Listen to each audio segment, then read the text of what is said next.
వర్తమానం ఛానల్కు స్వాగతం. నేను మీ హాష్మి. ఈరోజు వార్తల్లోని ముఖ్యాంశాలు. విద్యా వ్యవస్థను ఆర్ఎస్ఎస్ ఆధీనంలోకి పంపితే భారతదేశం నాశనం, రాహుల్ గాంధీ.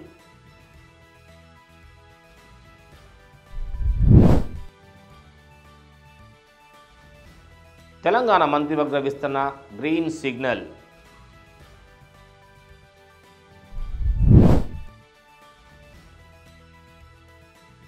దయచేసి లైన్లో ఉండండి. 15 బిలియన్ గంటలు.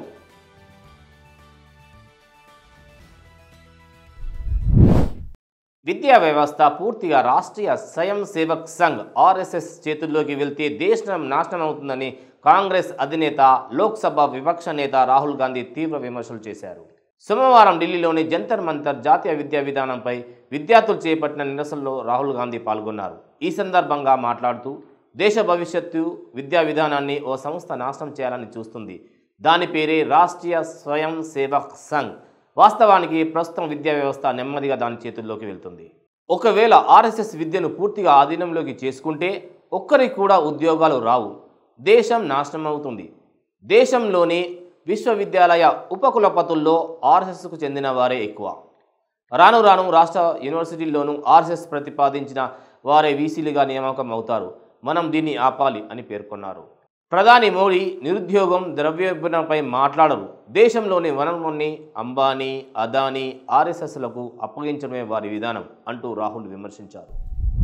తెలంగాణ రాష్ట్ర మంత్రివర్గ విస్తరణకు కాంగ్రెస్ హైకమాండ్ ఆమోద ముద్ర వేసినట్లు విశ్వసనీయ వర్గాలు తెలిపాయి.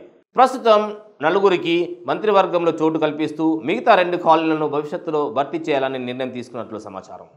ఈ నేపథ్యంలో సీఎం రేవంత్ రెడ్డి, ఉప ముఖ్యమంత్రి బట్టి విక్రమార్క, నీటిపారుదల శాఖ మంత్రి ఉత్తమ్ కుమార్ రెడ్డి, పిసిసి అధ్యక్షుడు మహేష్ కుమార్ గౌడ్, ఢిల్లీలో ఏఐసిసి అధ్యక్షుడు మల్లికార్జున ఖార్గే, లోక్సభ ప్రతిపక్ష నేత రాహుల్ గాంధీ, ప్రధాన కార్యదర్శి కేసీ వేణుగోపాల్తో సమావేశమయ్యారు. ఈ భేటీలో రాష్ట్ర రాజకీయ పరిస్థితులు, మంత్రివర్గ విస్తరణ, డిప్యూటీ స్పీకర్, చీఫ్ విప్ నియామకంపై చర్చ జరిగింది. Makthal MLA Srihari Mudiraj, Munugode MLA Komatireddy Rajagopal Reddy, Chennur MLA G Vivek, Bodhan MLA P Sudarshan Reddy పేర్లు మంత్రివర్గ పదవులకు పరిశీలనలో ఉన్నట్లు సమాచారం. అలాగే ఎస్టీ, మైనార్టీ వర్గాల నుండి ఒక్కొక్కరికి అవకాశం కల్పించే యోచనలో అధిష్టానం ఉందని తెలుస్తుంది. మంత్రివర్గ విస్తరణపై తుది నిర్ణయం తీసుకున్నట్లు తెలుస్తుంది. ఉగాది ముందు కొత్త మంత్రులతో ప్రమాణ స్వీకారం జరగవచ్చనే విశ్వసనీయ వర్గ సమాచారం. దయచేసి లైన్లో ఉండండి. కస్టమర్ కేర్కు ఫోన్ చేసినప్పుడు మనం తరచు వినే మాట ఇదే. ఆర్టిఫిషియల్ ఇంటెలిజెన్స్ ఏజెంట్లు, చాట్లు అందుబాటులో వచ్చినా సరే సమస్యను పరిష్కరించడంలో కస్టమర్ సర్వీస్ సేవలు మాత్రం ఆలస్యంగానే అందుతున్నాయి. దీంతో గంటలు ఎదురు చూడలేక వినియోగదారులు విస్తుపోతున్నారు. అవును మరి, 1 కాదు 2 కాదు, గత ఏడాది భారత కస్టమర్లు తమ ఫిర్యాదులను తెలియజేయడానికి ఏకంగా 15 బిలియన్ గంటలు ఎదురు చూడాల్సి వచ్చింది. ఈ మేరకు తాజా అధ్యయనం వెల్లడైంది. మొత్తం 5,000 మంది వినియోగదారులు 204 కస్టమర్ సర్వీస్ ఏజెంట్లను సర్వే చేసి ఈ రిపోర్ట్ను తయారు చేసింది. దీని ప్రకారం 2024లో భారత వినియోగదారులు కస్టమర్ సర్వీస్కు ఫోన్ చేసి తాము ఫిర్యాదులు తెలియజేసేందుకు 15 బిలియన్ గంటలకు పైగా సమయాన్ని వెచ్చించినట్లు తెలిసింది. తమ ఫిర్యాదు పరిష్కారం కోసం కస్టమర్లు 2024లో ఎదురుచూసిన సగటు సమయం 3.5 గంటలుగా ఉన్నట్లు నివేదిక తెలిపింది.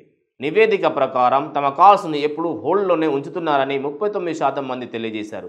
పదే కాల్ బదిలీ చేస్తున్నారని 36% మంది వాపోతుండగా, కంపెనీలు ఉద్దేశపూర్వకంగానే ఫిర్యాదుల ప్రక్రియను సంక్లిష్టంగా మార్చుతున్నాయని 34% మంది ఆరోపిస్తున్నారు.